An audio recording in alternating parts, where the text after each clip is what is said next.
నమస్కారం. ఆధ్యాత్మిక సుధాసాగరం ధర్మ సందేహాలు ప్రత్యేక కార్యక్రమానికి సాదర స్వాగతం. తలచితనే గణనాథుని, తలచితనే విఘ్నపతిని, తలచిన పనిగా తలచితనే హేరమ్ముని, తలచిన నా విఘ్నములు తొలగుట కొరకన్ అంటూ తలపెట్టిన ప్రతి కార్యం విజయవంతం కావటానికి తొలి పూజలు అందుకునే ఆ పార్వతీ తనయుణ్ణి ఆరాధించటం మన భారతీయ సంప్రదాయంగా వస్తోంది. అయితే ఈ గణపతి నవరాత్రుల సందర్భంగా ఆ గణనాథుణ్ణి ఎంతో భక్తి శ్రద్ధలతో ఊరు వాడ ప్రపంచమంతా కూడా ఆరాధిస్తూ ఉంటారు. అయితే ఈ ఆరాధనా క్రమంలో కూడా చాలా మందికి చాలా రకాల సందేహాలు కలుగుతూ ఉంటాయి, సహజమే. మరి వాళ్ళ సందేహ నివృత్తికై ఎంతో శ్రద్ధగా మన ఈ కార్యక్రమానికి ఉత్తరాల ద్వారా, ఈమెయిల్స్ ద్వారా రాసి పంపిస్తున్నారు. వాటన్నిటికీ శాస్త్రీయ సమాధానాలు అందించడానికి మన ముందున్నారు హస్త సాముద్రిక సామ్రాట్, అమరావతి సిద్ధాంతి, ఆధ్యాత్మికవేత్త, దేవి ఉపాసకులు, మీ అందరికీ సుపరిచితులైన డాక్టర్ మాచిరాజు వేణుగోపాల్ గారు. వారితో మాట్లాడి మరిన్ని విషయాలు వారి మాటలో తెలుసుకుందాం. ఈనాటి కార్యక్రమాన్ని ప్రారంభిద్దాం. నమస్కారం అండి. నమస్కారం. మొదటి ఉత్తరం చూద్దామండి. అమరావతి నుంచి అభిజయ్ రాస్తున్నారు. గణపతిని ఆదిమూర్తి అంటారు, ఎందుకు తెలియజేయగలరు అంటూ రాస్తున్నారు. వక్రతుండ మహాకాయ కోటి సూర్య సమప్రభా నిర్విఘ్నం కురు మే దేవ సర్వకార్యేషు సర్వదా. శ్రీ మహాగణాధిపతయే నమః. ఆదిమూర్తి గణపతి. ఈ సృష్టి అంతా కూడాను ఒకప్పుడు జలమయమైపోయినప్పుడు ఆ జలంలో నుంచి ఓంకారనాదం ఉద్భవించింది. రాను రాను ఆ ఓంకార తత్వంలో నుంచే గజాననుడు ఆవిర్భవించినట్టుగా మనకు గణేశ పురాణం తెలియజేస్తోంది. ఆయనే స్థితిపతి, నిధిపతి, ప్రియపతి, గణపతి. ఆ గణేశుడు బ్రహ్మ, విష్ణు, మహేశ్వరులను సృష్టించి ఈ యొక్క సృష్టి కార్యక్రమాన్నంతా కూడాను ప్రారంభించేందుకు సహకరించాడు. కాబట్టే ఆయన ఆదిమూర్తి అన్నాం. ఇటువంటి ఆదిమూర్తి యొక్క ఆరాధనా తత్వం మోక్షదాయకము, సఫలీకృత తత్వానికి, జీవనత్వ మనుగడకు విశేషవంతమైన ప్రాధాన్యతను సంతరించుకుంది. కాబట్టే ఆదిమూర్తి అయినటువంటి ఆ గణేశునికి గణపతి నవరాత్రుల సందర్భంగా వివిధ రూపాలలో ఆ స్వామిని మనమంతా కూడా అర్చన చేస్తూ ఆయా విధి విధానాల రీత్యా సాంప్రదాయబద్ధంగా నైవేద్య తత్వాల్ని కూడాను స్వామివారికి అలా చూపించి ఆ యొక్క నైవేద్యాలన్నింటినీ కూడాను ప్రజలందరికీ పంచుతూ ఈ యొక్క సృష్టి అంతా కూడాను సస్యశ్యామలవంతమై మా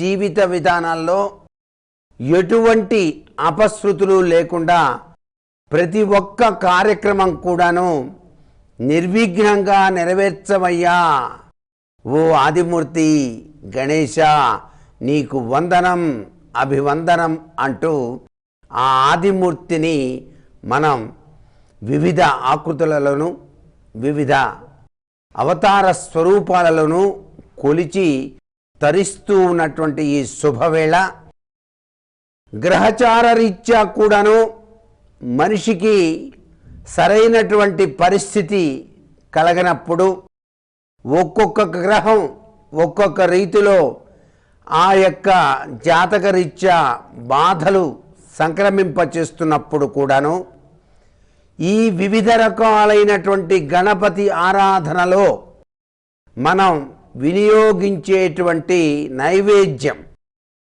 శనగలు కానివ్వండి, పెసరపప్పు, పానకం, ఇలాంటి వివిధ రకాలైనటువంటి ఆ యొక్క నైవేద్యాల మూలకంగా కూడాను మనిషిని పట్టి పీడిస్తూ ఉన్నటువంటి జాతకరీత్యా సంభవించేటువంటి గ్రహాల ఉపద్రవాల నుంచి కూడాను మనని రక్షించేటువంటి తత్వం కలిగిన వాడు ఈ ఆదిమూర్తి గణపతి.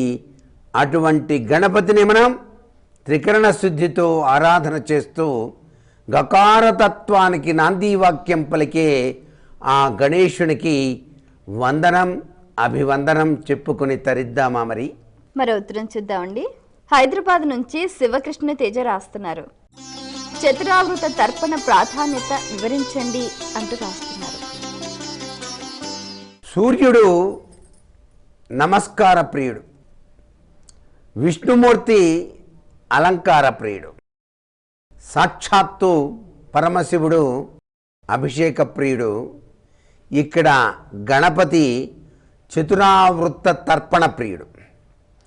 ఎవరైతే గణేశుని నిష్ఠగా ఆవు పాలతో, తేనెతో, వివిధ రకాలైన పండ్ల రసాలతో కూడినటువంటి అమృతాన్ని చతురావర్త తర్పణ మంత్రాలతో కనుక అభిషేకం చేస్తారో ఆ వ్యక్తి జీవితంలో సర్వసంపదలు కూడాను చేకూర్చి తీరుతాడు ఈ చతురావృత తర్పణ ప్రియుడైనటువంటి గణపతి.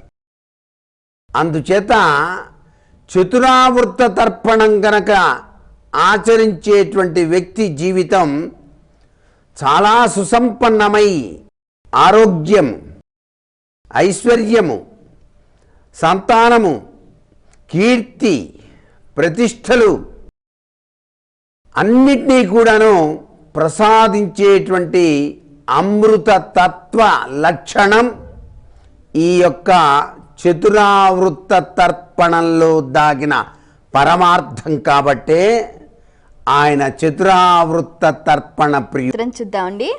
గుడివాడ నుంచి నీలిమ రాస్తున్నారు. వినాయక ఆకృతి, అలంకరణ విశేషాలేంటి తెలియజేయగలరు అంటూ రాస్తున్నారు. ఓ బజ్జ గణపయ్య నీవంటూ నేనయ్యా అన్నట్టుగా గణేశుడు పొట్టివాడు, చక్కటి తొండం, చిన్న కళ్ళు, విశాలవంతమైనటువంటి ఆ బొజ్జ, చాలా చక్కటి అవతార స్వరూపంలో ఆయన మన్ని సాక్షాత్కరిస్తున్న ఒక్కొక్క ఆ అవతార స్వరూపంలో వివిధ రకాలైనటువంటి విశిష్ట లక్షణాలు దాగి ఉన్నాయి. ఆయనకి చేటంత చెవులున్నాయి. ఈ చేట చెవులు దేనికి నిదర్శనం? చేట అనేది బియ్యం పోసి చేరితే మంచివన్నీ కూడాను వెనక్కి, చెడువన్నీ కూడాను ముందుకొచ్చి దాన్ని మనం అలా అనగానే అలా బయటపడేస్తాం. అలాగే స్వామివారు కూడాను చెడు సంబంధించినటువంటి విషయాలని ఈ చెవితో విన్నప్పటికీ ఈ చెవితో వదిలేయండి అయ్యా అన్నాడు. అంతేకాకుండా మంచి విశేషాంశ తత్వాల్ని అర్థం చేసుకొని సన్మార్గవంతులై సంస్కారవంతులై మీ జీవితాన్ని సుసంపన్నం చేసుకోవలసింది అని చెప్పేసి సిద్ధి బుద్ధి ప్రదాతగా ఆయన సిద్ధిని బుద్ధిని అనుగ్రహించేటువంటి అమృతమూర్తిగా ఆ స్వామి యొక్క అవతార స్వరూపంలో దాగిన పరమార్థ లక్షణం. చిన్ని కళ్ళైనప్పటికీ కూడా నిశితమైనటువంటి దృష్టి ఉంది. ఆ నిశితమైనటువంటి దృష్టి ఉన్నవాడు ఆచి తూచి అడుగు వేసి విజయాన్ని సాధిస్తాడు. అందుకే ఏ విషయాన్నైనా సరే నిశితమైనటువంటి దృష్టితో మీరంతా కూడాను గ్రహించి అది మీకు ఎటువంటి సత్ఫలితాన్ని ప్రసాదిస్తుందో ఆచి తూచి అడుగు వేసి మీ జీవన గమ్యాన్ని మీరు నిర్దేశించుకోండి అని చెప్పేసి చెప్పేటువంటి లక్షణం ఆ చిన్ని కళ్ళలో దాగిన పరమార్థం. ఆయన వక్రతుండ మహాకాయ, వక్రతుండంతో ఉన్నాడు. ఈ తొండం అనేటువంటిది సహజసిద్ధంగా కుండలిని శక్తికి నిదర్శనంగా ఉన్నది. వ్యక్తి జీవితంలో ఆధ్యాత్మికత మహోన్నతమైనటువంటి స్థాయికి వెళ్ళినప్పుడు ఈ యొక్క పుష్ఠభాగంలో నిద్రాణంగా ఉన్నటువంటి కుండలిని శక్తి జాగృతమై సహస్రాంశంలో ఉండేటువంటి ఆనందతత్వానికి చేరుకోవాలి అని చెప్పటం ఆయన వక్రతుండంలో దాగిన పరమార్థం. అందుకే ఆ తొండంతోనే ఆయన అలా తీసి అలా విసిరి పారేస్తూ ఉంటాడు ఏదైనా సరే. అలా పారవేయటం వెనకాల తగిన పరమార్థం, ఈ జీవితంలో ఏది నీతో కలిసి రాదు. ఈ దృశ్యమాన జగత్తులో ప్రతి వస్తువు కూడాను చివరికి శ్మశానంలో బూడిదే అయ్యేది. నీకు ఈ జన్మను ప్రసాదించినందుకు సద్వినియోగపరుచుకొని జ్ఞానవంతుడవై సన్మార్గవంతుడవై చక్కటి యోగ పరబ్రహ్మవై ఆ యొక్క కుండలిని శక్తిలో దాగిన పరమార్థ లక్షణాన్ని అవగాహన చేసుకో అని చెప్పేటువంటి విశిష్ట లక్షణం ఆ యొక్క వక్రతుండంలో దాగిన పరమార్థం. అందుకే వక్రతుండ మహాకాయ కోటి సూర్య సమప్రభా నిర్విఘ్నం కురు మే దేవ సర్వకార్యేషు సర్వదా అని చెప్పేసి స్వామిని ధ్యానం చేస్తాం. ఇక బొజ్జ ఉంది. ఆ బొజ్జ ఈ యొక్క సృష్టికి నిదర్శనమే. అంటే ఈ భూమి అంతా కూడాను ఆయన యొక్క ఉదరము అని చెప్పేసి భూలక్షణానికి నాంది వాక్యం పలుకుతోంది. కాబట్టి ఆ స్వామివారి బొజ్జకు నమస్కృతాంజలులు ఘటిస్తేనే చాలు భూప్రదక్షిణ చేసిన సత్ఫలితాన్ని మనకు ప్రసాదిస్తాడన్నమాట. ఆయనకి నాగ తత్వంతో కూడినటువంటి అలంకరణ వేస్తారు బొజ్జ చుట్టూతా కూడాను. అది కూడాను సన్మార్గవంతమైనటువంటి మనోభావతత్వాలతో నీవు పుట్టింది తింటానికి కాదు, ఆచరించవలసినటువంటి కార్యక్రమాన్ని చాలా చక్కగా ఆచరించు, బతకటానికి తినాలి కానీ తింటానికి బతకకూడదు అని చెప్పేటువంటి విశిష్ట లక్షణం దాని చుట్టూతా బిగించినటువంటి నాగపాశానికి లక్షణంగా చెప్తాం. ఆయన అంత శరీరం కూడాను చిన్న ఎలుక వాహనం మీద బయలుదేరి వెళ్తాడు. ఎలుక గర్వానికి నిదర్శనం. గర్వాన్ని గనక తొలగించుకున్నటువంటి వ్యక్తి వాహనం ఏదైనా అత్యున్నతమైనటువంటి స్థానాన్ని అతి తొందరగా చేరటానికి ఆస్కారం ఉంటుంది అని చెప్పటమే దీనిలో దాగిన పరమార్థ లక్షణం. అందుకే ఆ యొక్క గణపతికి మనం తప్పనిసరిగా గుంజళ్ళు తీస్తాం, మొట్టికాయ ముట్టుకుంటాం. ఎందుకని గుంజళ్ళు తీస్తామంటే మేము నిమిత్త మాత్రం స్వామి, నీ చల్లని దీవుల కరుణాకటాక్ష వీక్షణాలతో మమ్మల్ని అనుక్షణం కూడాను రక్షించవలసింది, మా పనులన్నీ కూడాను చక్కగా నెరవేర్చు దేవాదిదేవా అంటూ శ్రీ మహాగణాధిపతయే నమః అని ధ్యానం చేసి తరిస్తాం. ఆయన మోదక ప్రియుడు. మోదకము అంటే ఆనందాన్ని చేకూర్చేది అని. మీ అందరికీ ఆనందం కావాలంటే నన్ను కొలవండి, నాకు ఇష్టమైనటువంటి మోదకాన్ని సమర్పించండి, మీ కోరికలు నెరవేరుస్తాను అంటాడు స్వామివారు. అందుకని మోదక ప్రియునికి మనం చక్కగా ఆ మోదకాన్ని సమర్పించి ఈ యొక్క వినాయక నవరాత్రుల్లో కూడాను ప్రతిరోజు కూడాను స్వామివారికి మోదకములు నైవేద్యంగా సమర్పించేటువంటిది. అలాగే లడ్డు, పెద్ద పెద్ద లడ్డూలు తయారు చేస్తాం.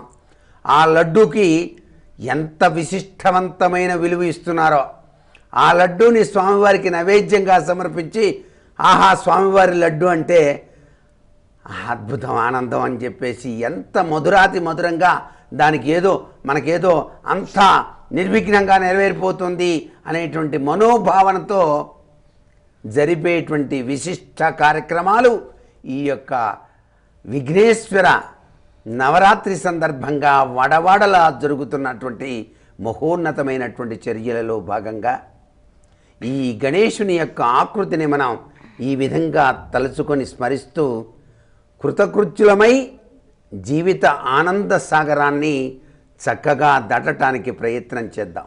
మరి ఉత్తరం చూద్దామండి. శ్రీకాకుళం నుంచి కమల్ రాస్తున్నారు. గణేశుడు గరిక ప్రియుడు అన్నారు ఎందుకు తెలియజేయగలరు అంటూ రాస్తున్నారు. వినాయకుడికి గరికకి చాలా అవినాభావ సంబంధం ఉంది.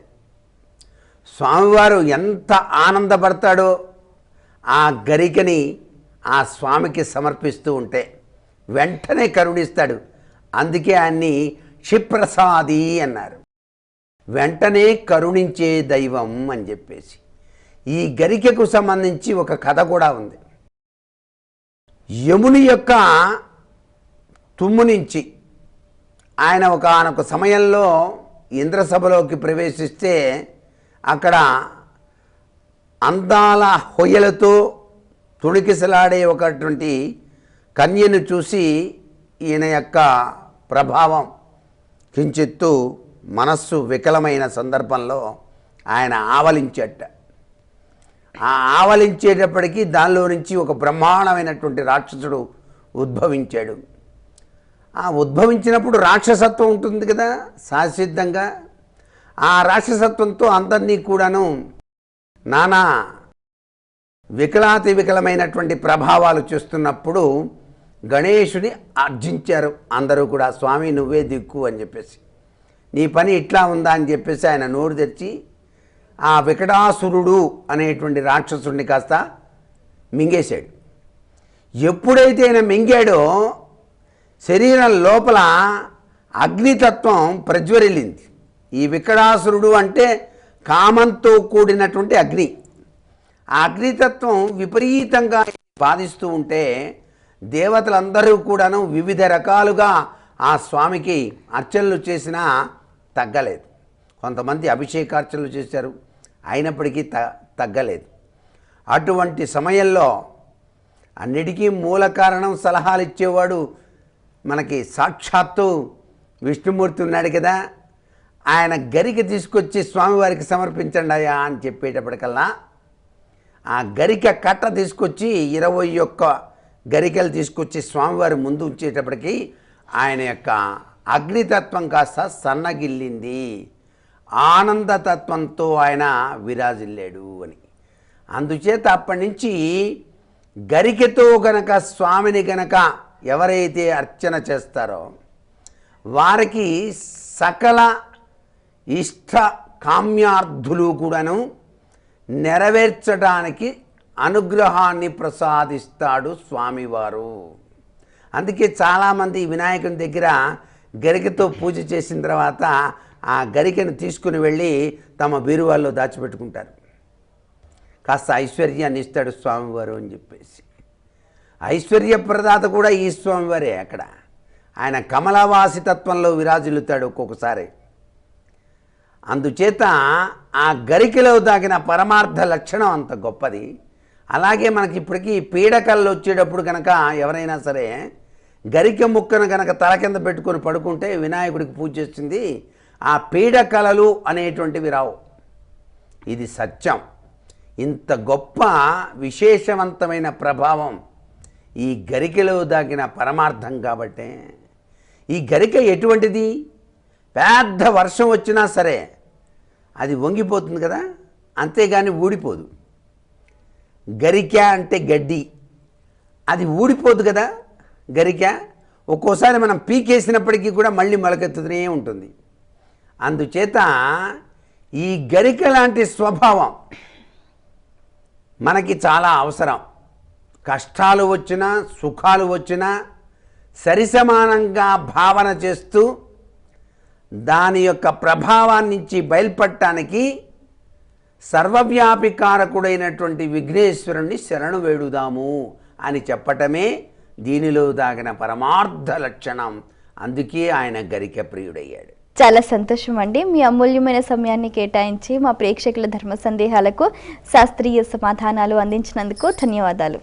సర్వే జనా సుఖినో భవంతు. వీక్షించారు కదండి, ఇది ఇవాల్టి మన ప్రత్యేక ధర్మ సందేహాలు కార్యక్రమం.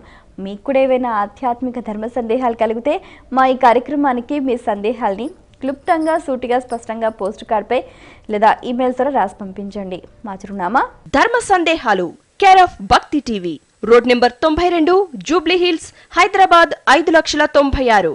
మా ఈమెయిల్ ఐడి bhakti@gmail.com. మరో కార్యక్రమంలో మీ సందేహాలు మా పండితుల సమాధానాలతో మళ్ళీ కలుద్దాం. అంతవరకు సెలవు. నమస్కారం.